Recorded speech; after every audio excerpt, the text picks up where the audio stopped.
Keep up with Scottish football with your host, John Turner. So in this week's episode of the Low Ball Show, I've got the pleasure of being joined with somebody that's played for teams such as Dundee, Partick Thistle, Rangers, Airdrieonians, Kilmarnock, Forfar, as Glasgow-born defender Dave MacKinnon. Dave, thanks for joining us today. Pleasure, John. Looking forward to it. I suppose kind of looking, one of the first things that I'll imagine you get asked quite a lot is your time at Rangers. Yeah. But I think for me, looking back, you went from obviously at Arsenal and starting out there. Yeah. But from there to Dundee. Yeah. I would say that's probably more of an obscure move than most. Well, I can tell you about it. To be honest, I had been at Arsenal for 4 years and been in the fringes of the first team, played in testimonials and friendly games and things. And I was actually supposed to make my debut against Stoke City with my roommate at the time, Frank Stapleton, who went on to be a wonderful player and played for Arsenal and Man United.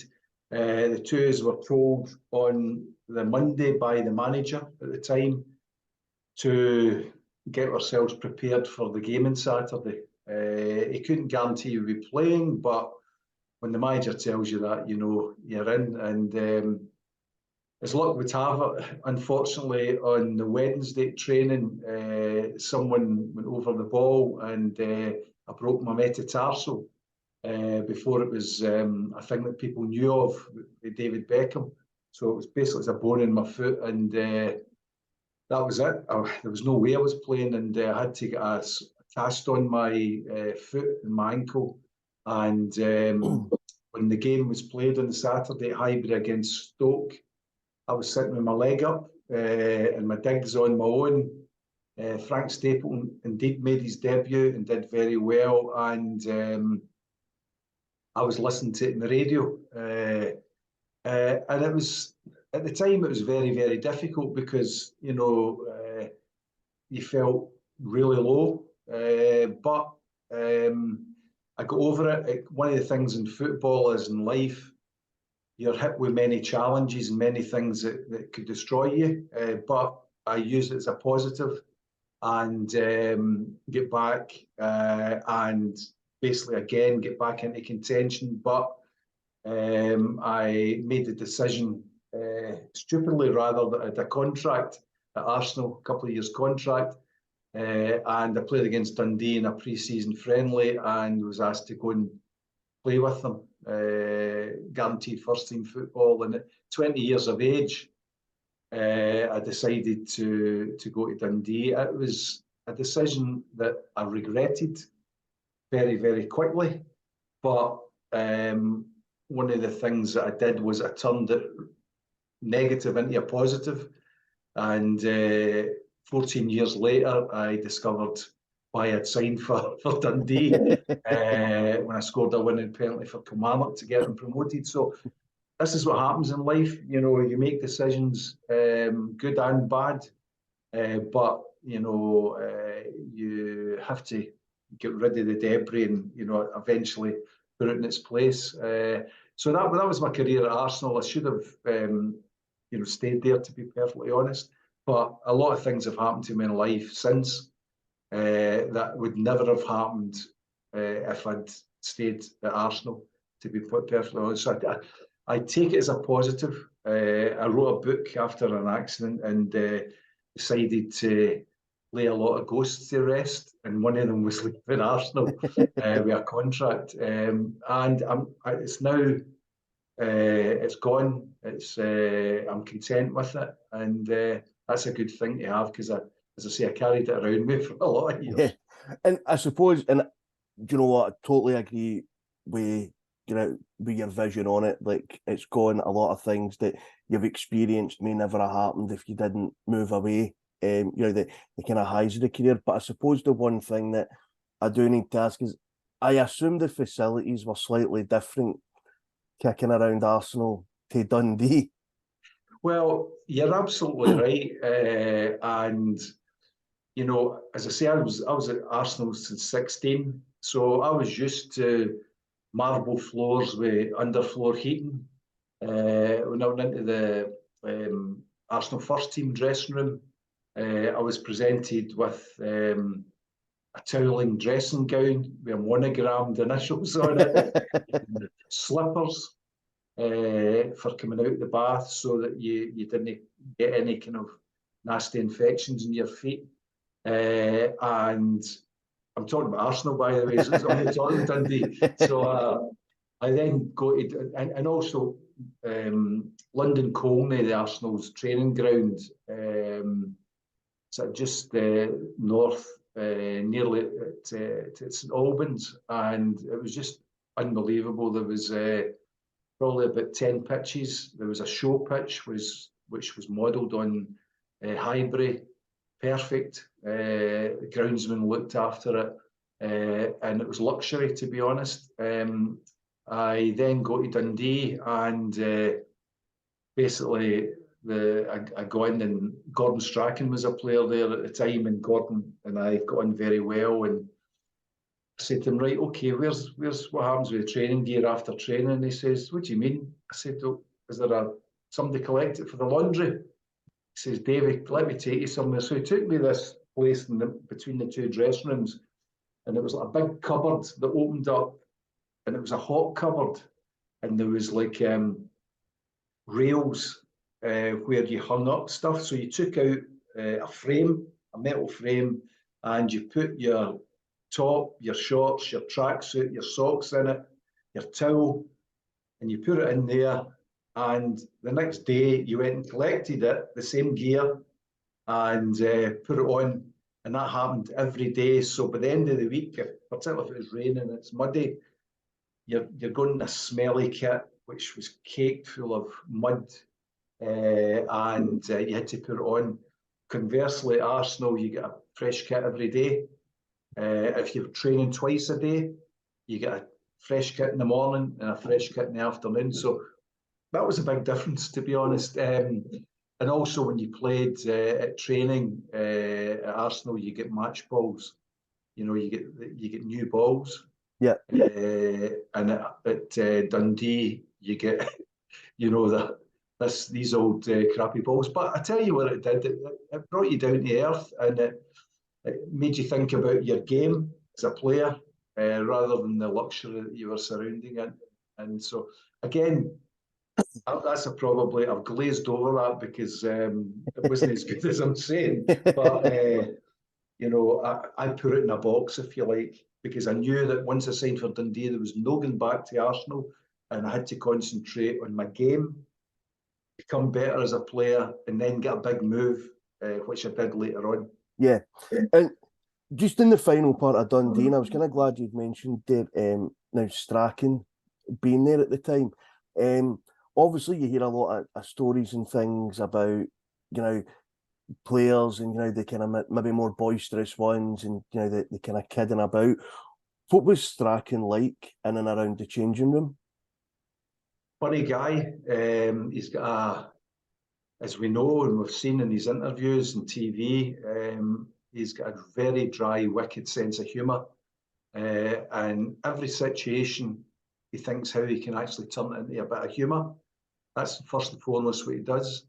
But an unbelievable footballer who was really dedicated to his game, and you could give him the ball and nobody could get it off him because he had a low centre of gravity, and he was just I knew straight away, you know, when I compared him to the players that I played with Arsenal, like Liam Brady, Graham Ricks and things, you know, really good players.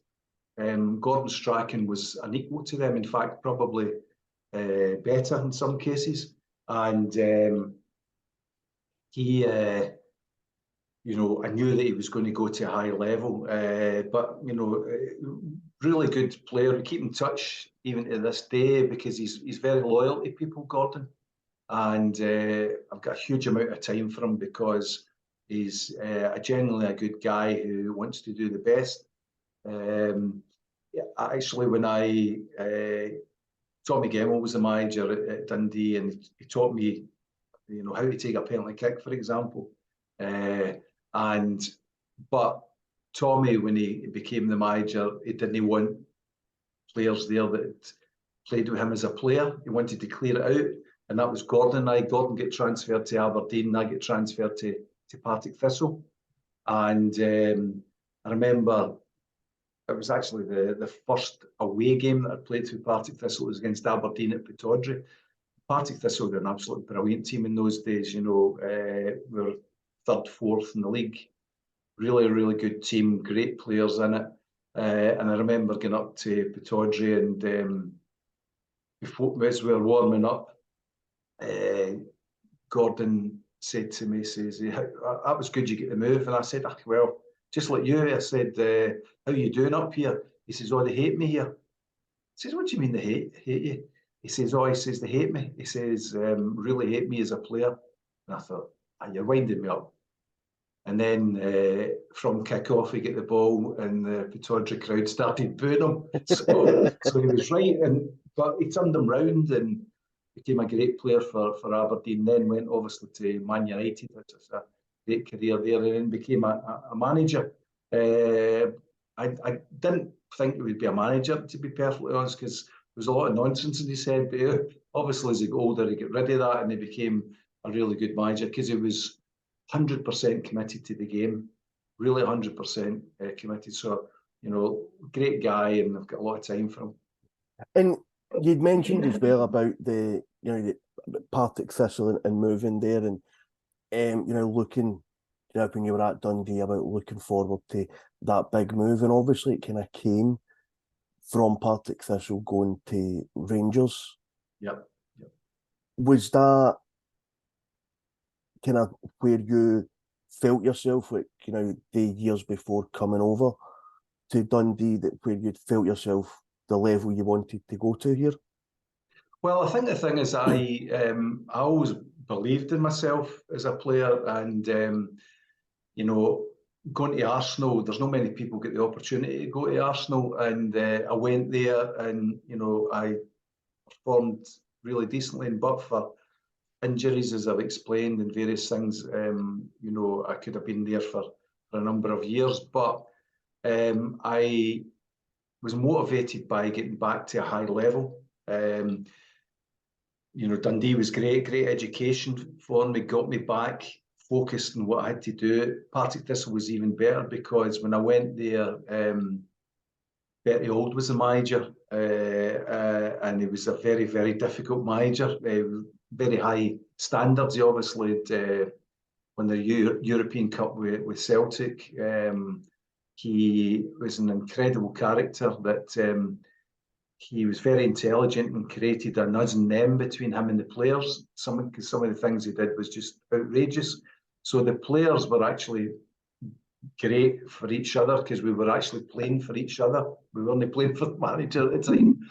And I then started to play regularly, and primarily at right back. I started to have some good performances. My game improved, but again, something happened to me in my life that was almost a turning point, and that actually got me my move to Rangers, and that was I played for the Scottish League against Northern Ireland.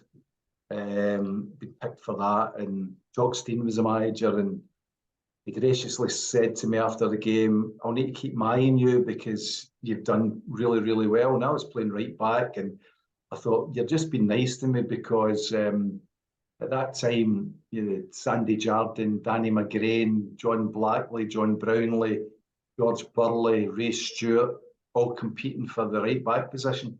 So I know Dave MacKinnon of Partick Thistle wasn't going to get a look in, but it was a very good boost. But when I came back to play for Thistle, I was a captain by that time, and I started feeling really ill, lost a lot of weight. I was struggling to train, struggling to play. I was getting test after test after test. And then they discovered I had tuberculosis, believe it or not, at 24 years of age.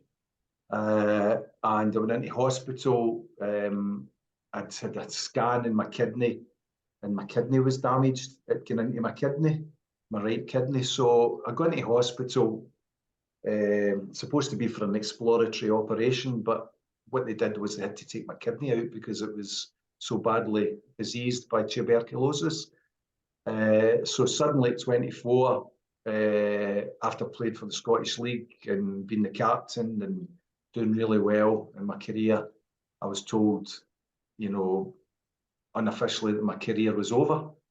And I thought to myself, well, that's not going to happen. So I spoke to a few people, spoke to a really good surgeon there, and I said, look, can you survive with one kidney? And he said, yeah, of course you can.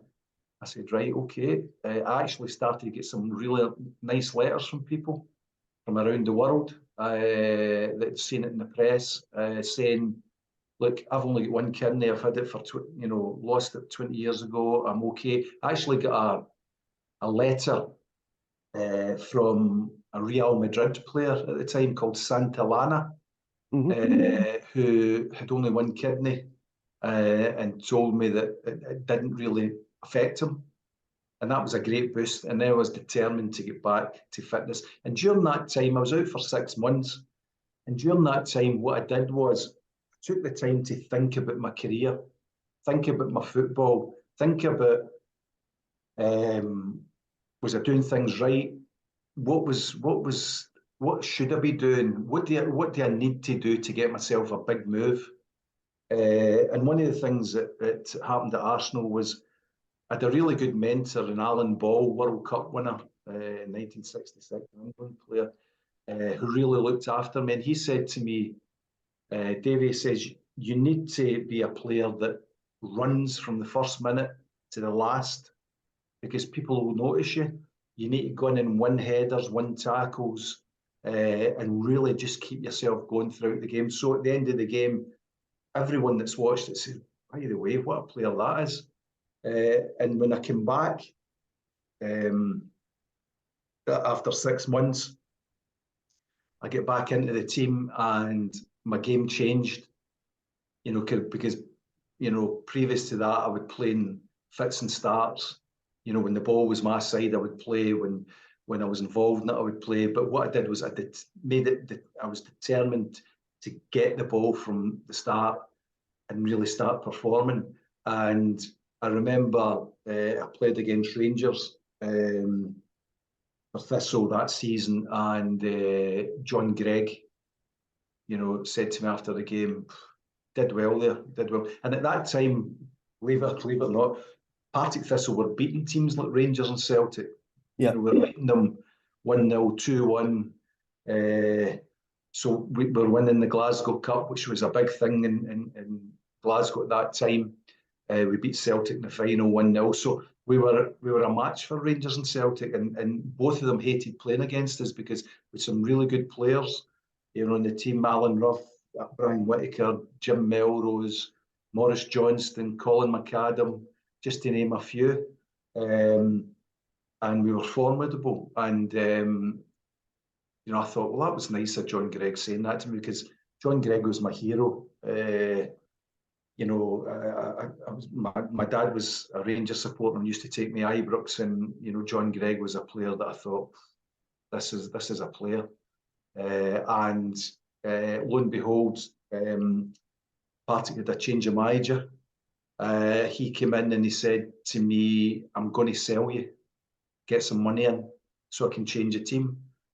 I said, well, that's fine. So I had an offer to go to Everton with Howard Kendall. He called me and said he was building something, and that team went on to win the league in England and the cup as well. I think they won in Europe. And I was considering going to Everton because I had some ghosts to sort out down in England, and I was actually imagining myself running out in an Everton blue jersey at Highbury and scoring the winner and all that kind of stuff. But I then got a phone call from, I didn't get a phone call. What I did was I got Davy Provan, the ex-Rangers fullback, who was the assistant manager, turned up at my house one day and said, the manager wants you to come up to Ibrox to sign. I called my dad, and he said to me, he says, "Oh, so you've got Everton or Rangers?" And I said, I'm thinking about Everton because of the back to England thing. He said to me, "Davey, if you don't sign for Rangers, that's us finished, son." My BB officer who'd got me into football, Willie Watt, who sadly died last month, said to me, "Davey," he said, "if you don't sign for Rangers, I'm finished with you as well." So I went up and signed for Rangers, and it was the best thing I ever did, because it was a great club, great players, and I get back with the marble floors. It raised my game again, because I was playing with really good players. And for the first season before I started getting injuries, I performed really, really well, and I think I played 50 odd games, played in 2 cup finals, and I believe that's where I should be playing. Played in Europe against really good teams, beat really good teams in Europe. So and also when I was about to sign for Rangers, John Gregg said to me, he says, "Oh," he said, "Hear Howard Kendall's interested in you at Everton." I said, "Ah," I said, "he says he's building something." John Gregg says, "Nah, he's not building in, Dave." He said, "Tell you what," he said, "let's walk down the tunnel." He said, "See, when you get out here on a big European night or a Rangers Celtic game," he said, "the hairs in the back of your head stand up." And he was right enough. So I signed, and it was great. It was great, at Rangers, and I just felt I was at home, if you like. Yeah. I was in a place that I'd lost at Arsenal, and I was back to playing in a team that I thought that I could have achieved.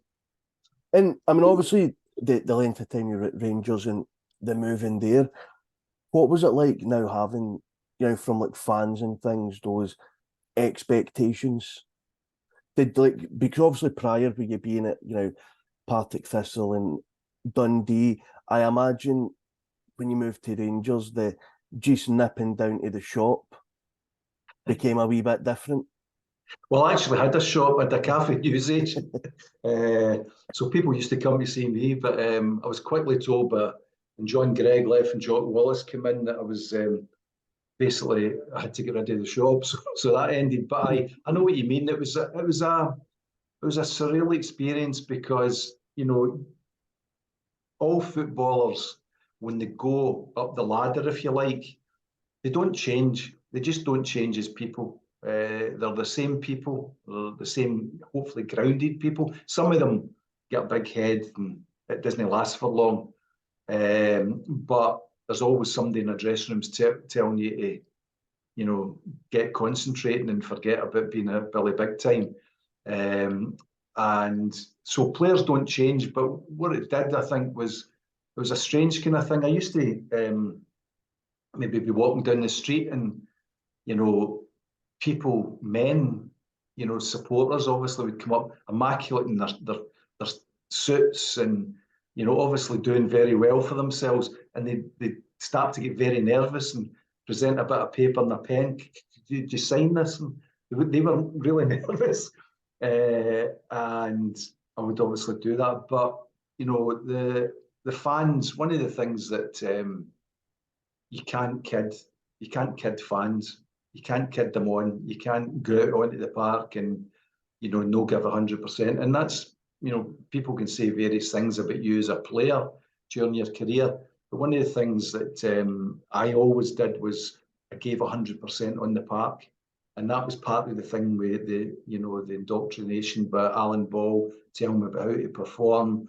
And it was also the fact is that because I had a lot of setbacks, like obviously the injury at Arsenal, the tuberculosis and getting my kidney removed, I really understood where I was and how fortunate I was. I'd worked hard for it, and there was no way I was going to let that diminish. So I always gave 100% on the part. I ran from the start to the finish, and the fans appreciated that.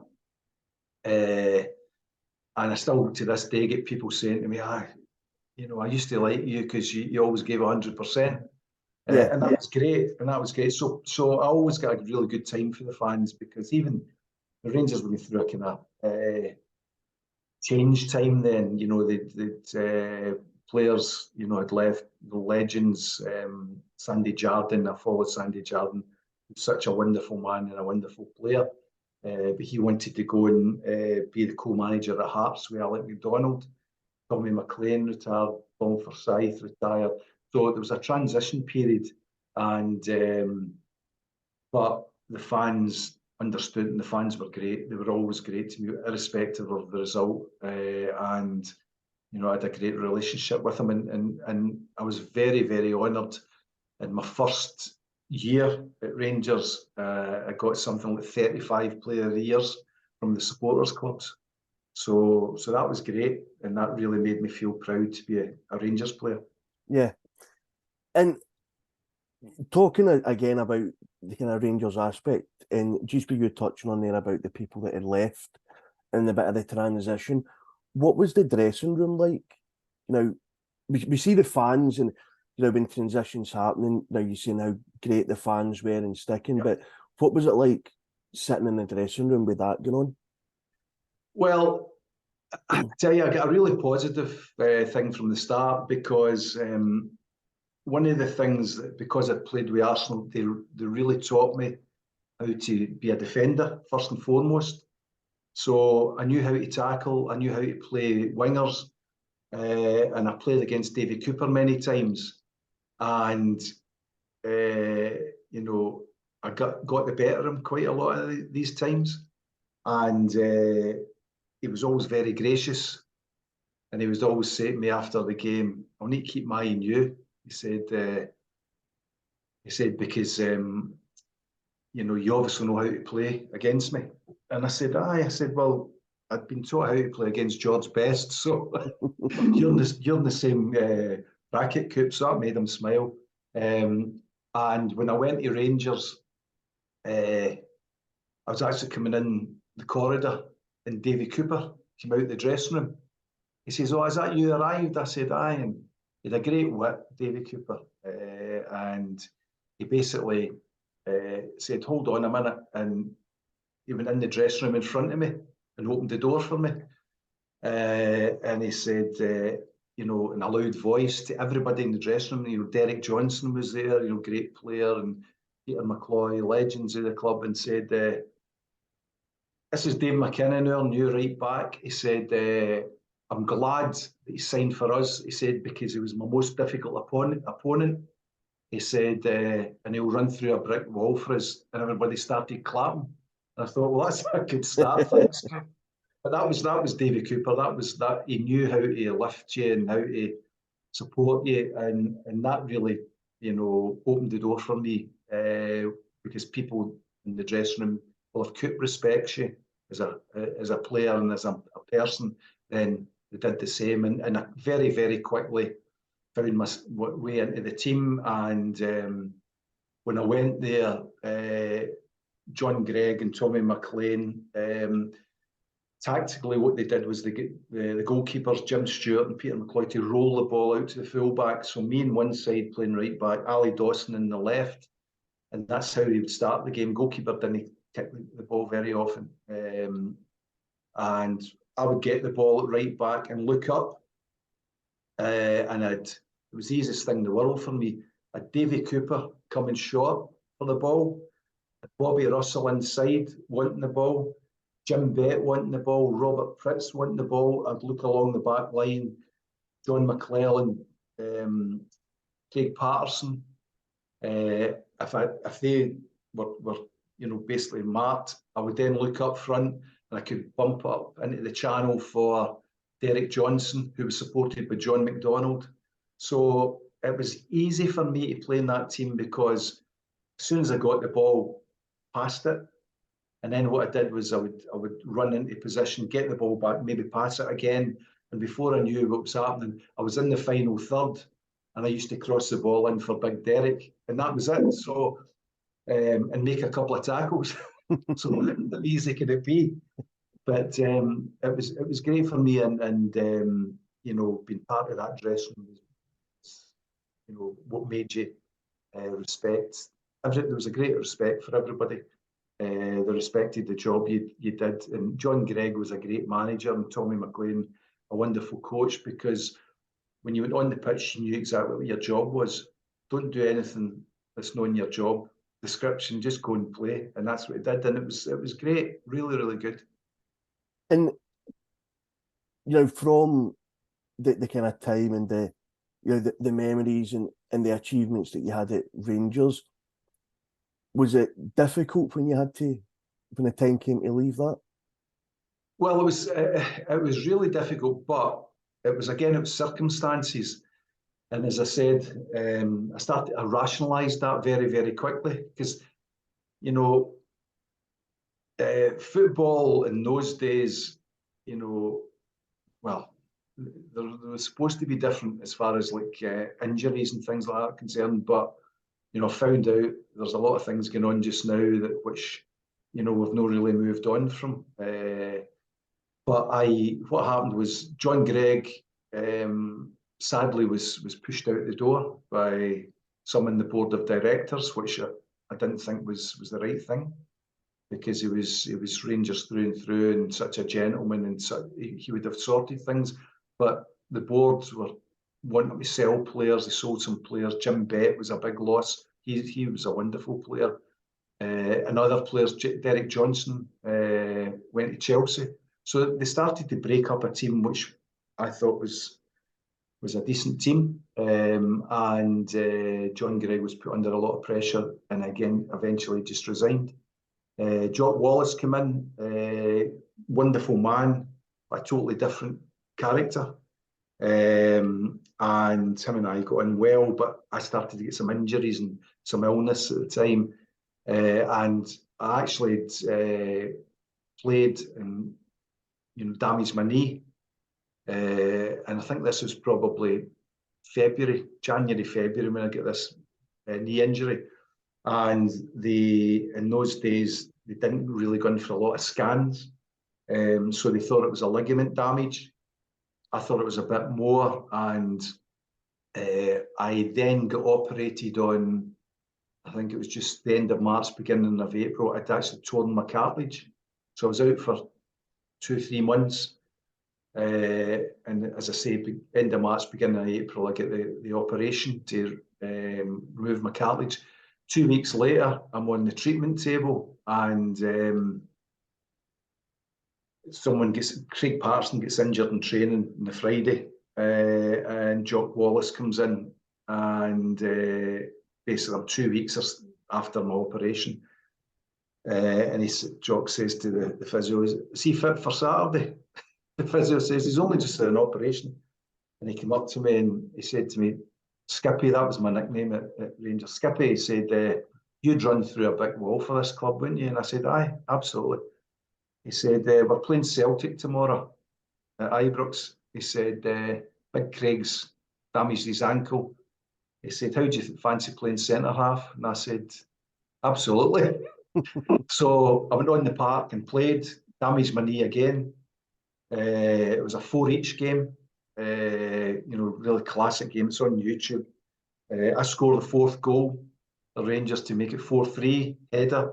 Cammy Fraser claimed it, but it was over the line. And then my cousin, Murdo MacLeod, playing for Celtic, hit one for 35 yards in the top corner, and it was 4-each. And both sets of fans cheered us off. But a week later, Jock Wallace was sacked, and Graham Souness came in, and he said to me, he says, I know your knee's knackered, he says, but we need to get into Europe. He said, so I need you to play. He says, I'll get you, you know, the best surgeon in Europe. He said, I know him, he's from Italy, because Graham was coming from Sampdoria. He says, but I need you to play, battle through it. And I said, right, okay. So I played the final 5 or 6 games, and we were playing Celtic in the Glasgow Cup final on a Friday night. And there was rumours Souness was going to make his debut, but his clearance wasn't through. So he said to me, he said, oh, you're playing. He says, but Davey, I need to speak to you, he says, because your knee's knackered. And I said, aye, I said, we know that. I said, so am I going to get this treatment? And he said to me, no, the doc doesn't think that you're going to come through it because, you know, you've damaged it. And I said, well, I've damaged it because I've played. And he then said, you still want to play tonight? I said, of course. He said, well, I'm going to free you after the game. So I played in front of 50,000 at Ibrox. I played centre midfield. Derek Ferguson one side, Ian Durant the other side, coached them through the game. I think I set up two of Coisty's 3 goals, played really well. And then after the game, I collected my boots and that was me finished. I think this was about maybe the 14th, 15th of May. I get paid to the end of May and that was it. My career was over at Rangers. So, but that's what happened in those days, you know. Yeah. So I didn't, you know, it didn't damage me in any way. I just thought, right, I need to go into it, and I actually then decided to go part-time. I got a really good job at Tennents, the Brewers, and I signed for Airdrie. I had 3 or 4 seasons there as captain, enjoyed it, and then went to Kilmarnock part-time. So I took that opportunity to change my focus of working. You know, I was 29, that final game for Rangers. I'd have loved to have been part of the revolution, you know, because I knew that they were signing a lot of players, and I think I could have fitted into that, but it wasn't to be, and I just got on with my life and worked hard at my job, worked hard at the clubs that I played for, and started a new era, if you like. Yeah. And I suppose just kind of looking, like say more so now, is in regards to football, is it, because I know you'd done quite a bit when you had stopped the kind of playing, but was it difficult, did you find, to, you know, not be on the park, or did you find the kind of watching it and doing different roles within clubs easy? It was difficult to stop playing. In fact, what I did was I was at Kilmarnock, and I think it was 34 coming on for 35, and we get promoted. I scored a penalty with 9 minutes to go to get them promoted. And you know, I'll go back to when I left Arsenal. As I was writing my book, getting all this out, if you like, I thought, right, well, why did I leave Arsenal? And when I signed for Dundee, Tommy Gemmell was a player there, and he was the best penalty kick taker in the world probably at that time. And I remember, as a young player, I wanted to know about, what's your secret? I said, Tom, can you tell me about what's the secret about taking penalties? And I remember he said to me one day, he says, well, hang back after training and go in goals and I'll show you. And I'm thinking there's some magical going to become. And he just runs up and he blasts it. He blasts about 10 and they're going everywhere, top corner, each side, down low, everything. And I said to him, I says, all right. I says, so you're obviously scored all the penalties. I says, what's the secret? He says, he said, what I do is, he says, I run up, get my head over it, and I hit it as hard as I can. He says, because if I don't know where it's going, the goalkeeper's got no chance. And when I played for Kilmarnock in that final game of the season, and we get a penalty with 9 minutes to go, as I was walking up to take the penalty, Tommy Gemmell's voice seriously came into my head and said, place the ball in the spot, get your head over it, hit it as hard as you can, because the goalkeeper, if you don't know where it's going, the goalkeeper's got no chance. And that's what I did, and I scored, right? So I equated that was the reason I left Arsenal, because I'd never have met Tommy Gemmell. So you clutch at straws a wee bit. But Kilmarnock asked me to go full-time because they'd stepped up the division. I was then senior area manager with Tennents. Was earning really, really decent money. Was able to juggle, part-time as well. I'd gone to university, Paisley University, to get a business degree to help my work. And I made the decision to retire. But when I retired, I started coaching an amateur team. And I had a groin injury at the time, and that suddenly cleared up. And my fitness, I retained my fitness. So I got a phone call from Paul Hegarty, who's ex-Dundee United legend. He was a player manager at Forfar, and he asked me to go and play a season at Forfar, and I did, because it wasn't out of my system. Football wasn't out of my system as a player. And I went and played 28, 30 games with them. And it was brilliant. I just needed that extra wee bit. And then I concentrated my job. Eventually left Tennents and had my own pub company with 3 or 4 others. I was headhunted by Scottish Brewers. And then we sold it for decent money. And I then decided, what do I want to do? And I wanted to get back into football. I get back into Clyde as a commercial director. Jerry Dunn, the Dunn family, very synonymous with Clyde. And once I get back into it, I thought, this is good. This is a balance between business and enjoying the football, coming to your work at a football club. And then got asked to go to Kilmarnock, the team where I scored the penalty. And if I'd missed the penalty, I'd never get asked. Went there as general manager, chief executive, and I really, really enjoyed it because, I realised very, very quickly that as a chief executive or a general manager of a club, you have to link the dressing room with the boardroom. And if you understand, I always say there's a different language in the boardroom. The boardroom language is longer term, it's strategic. It's about planning not to lose money, planning to maximise the revenue. The dressing room's more about, we need to win on Saturday, and we need a couple of players fit, and we need to bring maybe a centre forward in that will get us up the league and so on. So I was able to understand the language of both, if you like. So I worked with a really good manager at Kilmarnock, Jim Jeffries, experienced manager, brilliant guy, and I enjoyed it. I really enjoyed it because, I get the business side sorted out and also get the football side sorted out.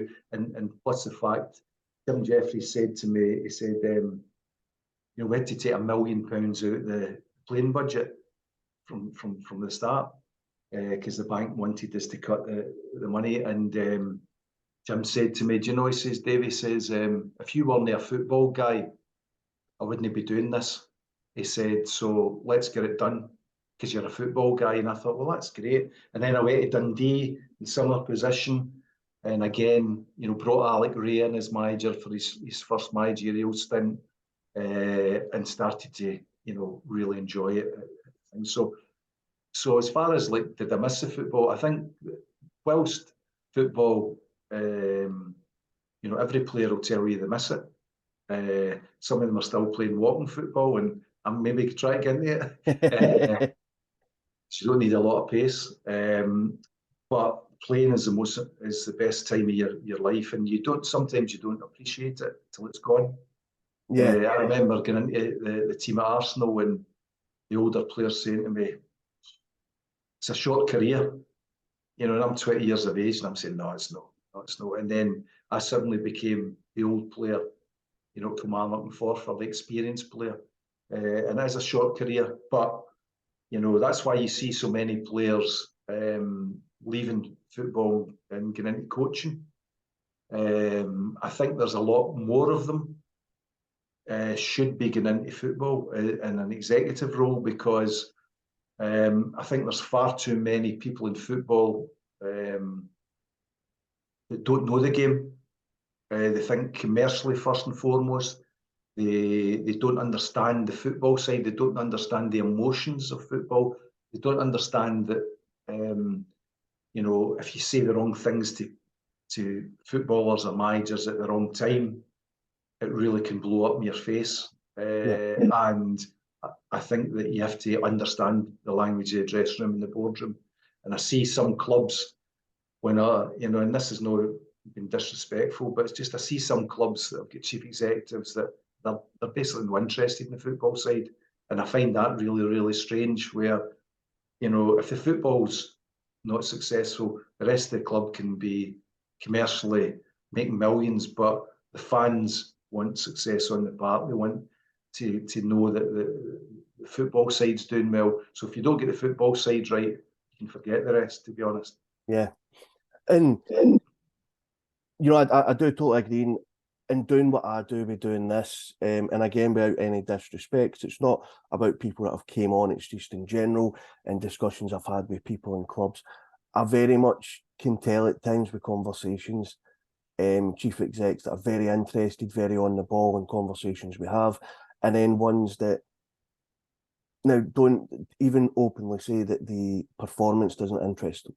That doesn't interest them. That's not for them to be interested in. It's all about revenue. It's all about money. It's all about, and yeah, I know what you mean. I've very much kind of seen well, that. I think you're right, John. And where that leads, if your focus is on solely on the commercial side, you forget about the fans, because the most important people in football are the fans. And that might sound twee and it might sound a cliche, but it's not. Having worked in football at both ends, fans are hugely important. And if you've not got the fans on your side, you can forget it as a club. Yeah. Because you need every aspect of the club aligned the same way. You need the boardroom to understand they've got a plan. You need the management of the football club to have a plan. You need the staff of the football club to understand that plan. And you need the players to know exactly what they're getting. And then the fans. So the fans right up to the boardroom have to be aligned the same way. And that's why you see some clubs who've maybe not done well. They maybe got a change within the club, either a chief executive or they got a change in management, and suddenly it all gels together.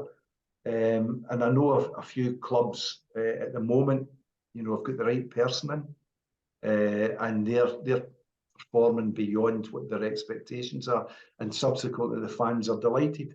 Yeah. So that's what it is. That's football, and football's not a complicated game on and off the park. It's very, very simple game on the park and a simple game off the park. But there are far too many people come in and try and complicate it. Managers that come in to try and complicate it. Chief executives that come in and try and complicate it. And that's a short-term situation.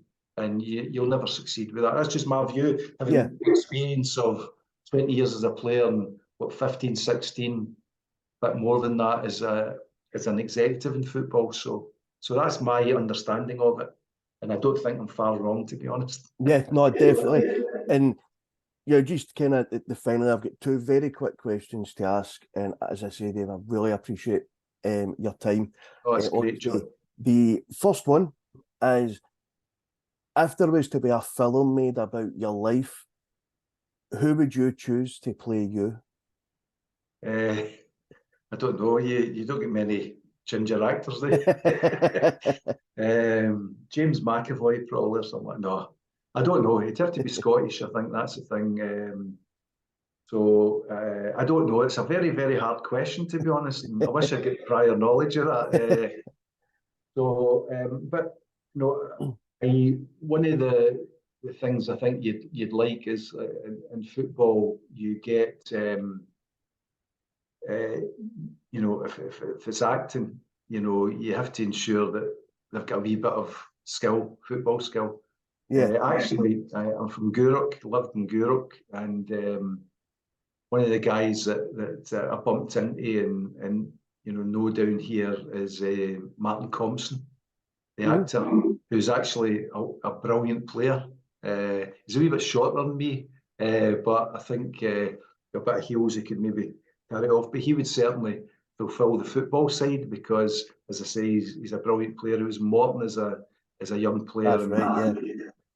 They felt that he could really be a good player who decided to go into acting. He's a brilliant actor, and I've met him at a couple of games, and knows his football.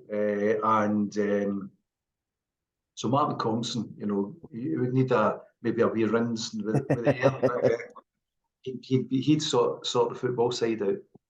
And the very final question is something we kind of spoke about briefly off air, and I know you referenced it a couple of times throughout, but was just if you wanted to maybe give a wee insight on your book. Yeah. If you wanted just kind of finish absolutely. on well, that. As I say, I had a couple of years ago, I had a life-threatening accident. I fell downstairs coming out of a business meeting and ruptured an artery into my brain. I was left with about a pint of blood, so I was very lucky to survive it. But for the skill of the nurses and doctors of the National Health Service, I wouldn't be here. So what I decided to do in my recovery, because it was going to be a long recovery, I was managing director of a tax company, and I decided that I had to concentrate fully on my recovery. So I resigned from that, concentrating that. But it was a long journey, and it was actually my wife said to me, well, you can't just lie in your bed every day, because I had an open wound to my head. And so I got up, thought about writing a book, and decided to do it from a therapeutic value. So I was getting up, and sitting down and writing some things. And what I did was, I knew that this was a huge challenge that I was going through in my recovery. So I looked at all the challenges that I've had in my football career, and I decided to write about them and about how I overcame them. Because what I discovered in my own inner self was, if I overcame those challenges, overcoming this head injury was going to be dead easy. And gradually I get stronger and stronger. And I had brilliant doctors, a neurologist at Inverclyde Royal Hospital, and she told me that it would take over a year for my brain to reset, because your brain goes into shock when you have an accident, and things were coming into my brain that I couldn't quite equate. And she gave me her mobile number, and I phoned her up and was saying, I had this last night, don't worry about it, that's your brain resetting. I was dreaming in Gaelic, believe it or not, and speaking in Gaelic when I was getting up the next morning. And that took me back when my dad was from the Isle of Skye, he used to take me up to Skye, and my grandparents only spoke Gaelic. So I got to master the language when I was young. So that was all coming back, and so things were coming round, resetting. I went through a stage of thinking about mortality. Why did I survive and others haven't survived falls like this? And I then started thinking about and getting down in the book about players and managers that I knew and worked with who are no longer here. So I've written about a lot of ex-players that I'd played with no longer here. Eric Shadler, Brian Whittaker, Ian Redford, Colin McAdam, to name but a few, and then managers Bertie Auld, Walter Smith, Tommy Gemmell, and there's a lot of stories about a lot of anecdotal stuff. Jock Wallace, and that's how the book started. And then I kind of went through my recovery about what I was feeling. I start every chapter of how I was feeling that day, what I was going to do, how I was going to overcome it. So that was very therapeutic, and I wrote it. And as I was on my recovery, one thing I think is important to say is that I had some great, examinations from the NHS, and they discovered I had a heart issue, which would never have been discovered if I hadn't had this fall. So I was very, very lucky that the fall, and I've got a footballer's heart. And what happens is as a footballer, your heart muscle, or an athlete, your heart muscle grows so big, when it starts to contract, it can, I read have a regular heartbeat. It can also not go into shape properly. And after all these tests, they discovered I had the same heart problem that sadly killed Phil O'Donnell, and is what Christian Eriksen collapsed on the pitch. So it can be cured. I've got a defibrillator fitted in case of emergencies. I'm also on drugs. But one of the things I've discovered in football currently, there's not enough screening for players. And I'm really in a quest to try and get screening for current players. Some players get it done at clubs. It's down to the clubs to decide to do it. But there's a lot of players out there playing there that don't know they may have a cardiac issue. And until something happens, then that's when they'll find out. You know, I don't think that's correct. That's right. Yeah. I'm trying to get education on that and trying to make people aware. I'll just be quick on this, but I'm in a WhatsApp group of ex-players, and they found out about it, and one of them phoned me and said, "Oh, I'm collapsing in the street." He said, "Is it a heart issue?" I said, "Well, you better go to your doctor and find out." I said, "But it sounds like arrhythmia to me," because I'm becoming an expert in heart issues. And indeed it was. And he's on tablets now, it's sorted. There's another two players, very, very famous household names that have spoken to me. They've ex-players, they've got arrhythmia, and one's got a pacemaker fitted. The other one's got heart disease and has got a defibrillator fitted. So it's quite pronounced in ex-players. So current players as well really need tested and screened. Young players coming into the game, they do it in England, and in Scotland they don't do it across the board. They allow the clubs to decide because it's expensive. Yep. So I've come up with a few solutions, and consider myself lucky to have this opportunity to basically understand what I've got, and I'll certainly be doing a lot of rabble rousing to get as many people aware of this. So that's my next quest, to try and get an education on it, because it can be sorted by devices or operations or indeed drugs. So that's the next thing I'm on. But I'll just finish, give you a laugh. My cousin's Murdo MacLeod, as I explained, Murdo's had a lot of heart issues. So I went to see him. Been to see him a few times. But one of the things that you do as part of this, treatment to determine about your heart issues, they give you basically a DNA test to discover whether it's hereditary. And Murdo's a blood relative of mine. His granny was my granny's sister.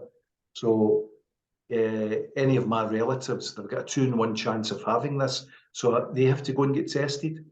And so I went to see Murdo and told him about it. And I said, but one of the benefits as well, though, Murdo, is like the genetics. I've done a big genetics test. And him and I are related to James I of Scotland and Henry I of England. So we've both decided that we're going to approach King Charles and see if we're due a wee bit of land somewhere. so royalty. So that's been interesting. Yeah. But look, I really appreciate your time this session. I'm really looking forward to reading the book. I'm really looking forward to that, and I hope that the inquest and the what you're doing in regards to the screening works out. I mean, I 100% agree with you. I think there's not enough of that, and I don't think it should be a decision that clubs have. I think that should be an implementation that they must have. Yeah, well, I think the government do screening programs, prostate, they do other screening programs, breast screening, everything, and bowel screening, and it really works. So I'm hoping, amongst hope, that eventually every person in the population as an opportunity to get screening.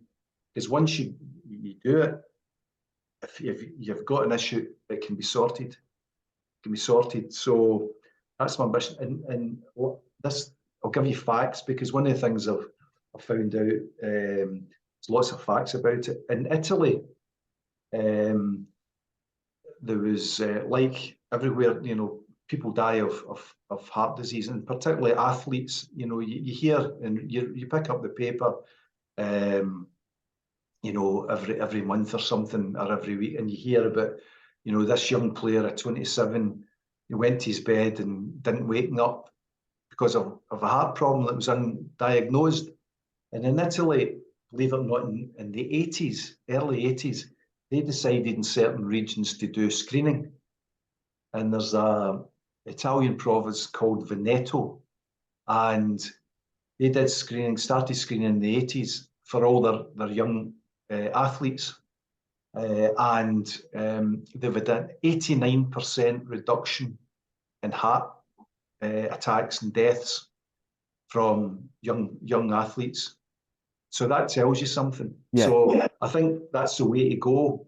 Trying to persuade everybody to go that way is going to be a challenge. But as I say, the more people start knowing about it, if you got symptoms, you have to go to your doctor and get tested. That's it. That's the bottom line. So good. Right. Well, perfect. That's it, John.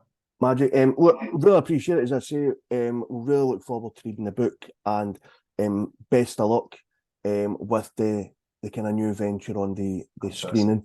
Thanks, Dave. Look, all the best, and hopefully catch up soon. Good. I look forward to seeing it, and John, and all the very best, and what you've decided to do, and keep in touch with me if you would. That'd be great.